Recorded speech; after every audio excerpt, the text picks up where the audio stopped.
Class 11 physics में हम chapter 10 पे आज द्रवों के यांत्रिक गुणों के बारे में बात करना शुरू करेंगे। तो उसमें सबसे पहली चीज़ आती है कि आप समझें दाब क्या होता है।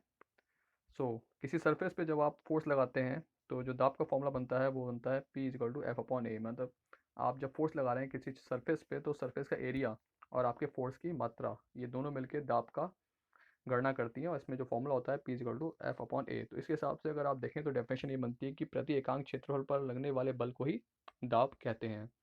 अब दाब के जो मात्रक होते हैं वो होता है 1 बार, और 1 बार इजकल टू होता है 10⁵ न्यूटन प्रति मीटर स्क्वायर। न्यूटन प्रति मीटर स्क्वायर इसकी जो एसआई मात्रक है, और दाब की ऐसी राशि एक अदिश राशि है। इसके कई दाब के मात्रक होते हैं, एटमॉस्फेरिक प्रेशर में भी नापते हैं, पास्कल में भी नापते हैं, और न्यूटन पर मीटर स्क्वायर तो है ही। दैनिक जीवन में बहुत सी जगहों पे आपको दाब देखने को मिलेगा, जैसे आप कील को जब ठोकते हैं, कील को जब तक बारीक नहीं होगी तो कील आसानी से अंदर जाती नहीं है दीवार में। ऊंचे भवनों तथा बांधों की तली चौड़ी बनाई जाती है, क्योंकि आप जानते हैं जल का दाब निचले स्तर पे ज़्यादा होता है। रेलगाड़ी की पटरियों के नीचे लकड़ी के स्लीपर बिछाए जाते हैं, इसलिए बिछाए जाते हैं ताकि जो रेलगाड़ी का पूरा वजन हो वो डिस्ट्रीब्यूट हो जाए ज़मीन पे इक्वली, ताकि रेलगाड़ी अंदर ज़मीन में उसके पहिए ना घुसें। इसमें पास्कल का नियम बहुत इंपॉर्टेंट है। पास्कल का नियम क्या कहता है, देखिए इसमें जो बोल्ड लेटर्स में लिखा हुआ है, यदि विराम अवस्था के किसी असंपीड्य तरल पर बाह्य दर आरोपित किया जाए, मतलब आपका जो लिक्विड होना चाहिए वो असंपीड्य होना चाहिए, नॉन कंप्रेसिबल होना चाहिए, अनकंप्रेसिबल, कि वो कंप्रेस ना किया जा सके। तो उस पर अगर आप बाह्य दाब आरोपित करते हैं तो यह दाब तरल के प्रत्येक भाग और बर्तन की दीवारों पर सभी दिशाओं में एक समान तथा बिना कम हुए संचरित हो जाता है। यानी किसी एक पॉइंट पे अगर आप प्रेशर अप्लाई करेंगे तो वो प्रेशर पूरे ही सिस्टम में डिस्ट्रीब्यूट हो जाएगा इक्वल फॉर्म में। यह है पास्कल का नियम।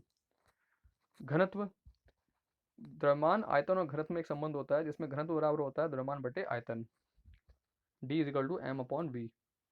और घनत्व का मात्रक क्या होता है, किलोग्राम प्रति मीटर क्यूब। इसकी जरूरत इस चैप्टर में काफ़ी पड़ेगी, इसलिए घनत्व यहाँ पे मेंशन किया गया है। एक टॉपिक आता है तरल का दाब, pressure in fluids. Yes, fluids में, लिक्विड्स में, फ्लूइड्स देखिए, फ्लूइड्स और लिक्विड में अंतर होता है। फ्लूइड में आ जाती है लिक्विड एंड गैसेस बोथ, जो भी चीज़ बहती हैं थोड़ी सी वो फ्लूइड्स कहलाती हैं। तो लिक्विड भी फ्लूइड है, और जस्ट गैसेस हैं अगर थोड़ी डेंस हैं तो वो भी फ्लूइड में आ जाती हैं। तो माना किसी बर्तन में भरे द्रव के किसी बिंदु एम पर अगर आप दाब ज्ञात करना चाहते हैं तो वहाँ पे एकांक क्षेत्रफल का आप एक सर्कल ड्रॉ करें। उस सर्कल के उस वॉल्यूम में जितना भी जल आ रहा होगा, उस जल का जो वेट होगा वो उस एरिया पे क्या लगाएगा, फोर्स। जैसे यहाँ पे आपको देखने को मिलेगा, ये देखिए हुआ है P=mg/A।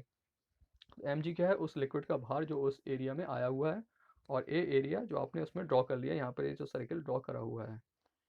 तो एम जी, अगर आपने भी पढ़ा है कि द्रव्यमान बराबर होता है आयतन इंटू घनत्व। तो आयतन आपने निकाल लिया द्रव का, ए एच रो आएगा, आयतन आएगा ए एच, और रो उसका घनत्व से मल्टीप्लाई भी कर दिया साथ ही साथ, तो द्रव का द्रव्यमान आ गया यहाँ पे। तो द्रव का द्रव्यमान यहाँ पे लगा दिया, अप्लाई कर दिया, ए एच रो जी, और जी मल्टीप्लाई में था, अपॉन में ए है, ए से ए कैंसिल, आपका रह जाएगा ए एच रो जी। तो यानी जो प्रेशर निकल के आया है टोटल, वो निकल के आया एच रो जी। यानी आप द्रव में जब नीचे जाते हैं तो कितना प्रेशर आप पे वर्क करेगा, वो डिपेंड करेगा कि आप कितनी गहराई में हैं जल के अंदर, और डिपेंड करेगा कि उस जो भी लिक्विड के अंदर आप गए हैं उस लिक्विड की डेंसिटी कितनी है, या फ्लूइड की डेंसिटी कितनी है। यानी जो हम लोग वायुमंडल में रहते हैं, तो वायुमंडल में वायुमंडलीय गैसें होती हैं, ये भी आप पर दाब आरोपित करती हैं, क्योंकि जो गैसें हैं वो भी फ्लूइड होती हैं, और फ्लूइड का भी दाब लगता है, जिसे हम वायुमंडलीय दाब कहते हैं। ये अभी आपका नेक्स्ट टॉपिक है, पढ़ते हैं इसे।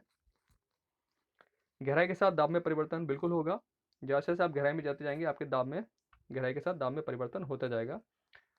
तो इसको जैसे अभी आपने फॉर्मूला पढ़ लिया था, इसका फॉर्मूला है रो जी एच। तो यहाँ पर अगर आप ध्यान दें, देखिए यहाँ पे P2 - P1 = ρgh। ये उसी चीज़ का डिफाइन करता है कि आप कितनी हाइट उसमें सबमर्ज कर गए हैं पानी के अंदर। तो जितनी आप हाइट सबमर्ज करेंगे पानी के अंदर, उतना ही प्रेशर में आपका इंक्रीमेंट हो जाएगा। तो दिस इज़ द फॉर्मूला। और अदर थिंग वही है, द्रव्यमान हमने वैसे ही निकाला, ए एच रो, द्रव्यमान निकाल लिया आयतन इंटू घनत्व करके। और F1 पे प्रेशर P1A होगा, और F2 प्रेशर P2 होगा। तो उन दोनों का हम डिफरेंस निकालना चाहते हैं, तो वो यहाँ पे आप लगा सकते हैं। तो P2 - P1 आ जाएगा रो जी एच। यहाँ पे अगर अगर आप इसी सरफेस को ऊपर ले जाते हैं तो P1 आपका वायुमंडलीय दाब हो जाएगा, और P2 आपका वो दाब हो जाएगा जो आपको ज्ञात करना है, जो कि आ जाएगा P=P0 रो जी एच। तरल दाब के नियम, द्रव दाब के नियम क्या है? किसी द्रव के भीतर एक ही क्षैतिज तल में स्थित सभी बिंदुओं पर दाब समान रहता है। स्थिर द्रव के भीतर किसी बिंदु पर दाब द्रव के मुक्त पृष्ठ से उस बिंदु की गहराई के अनुक्रमानुपाती होता है। बिल्कुल होगा, जो आपने अभी फॉर्मूले में देखा है। किसी द्रव का दाब उसके घनत्व के अनुक्रमानुपाती होता है, ये भी अभी हमने फॉर्मूले में देखा है।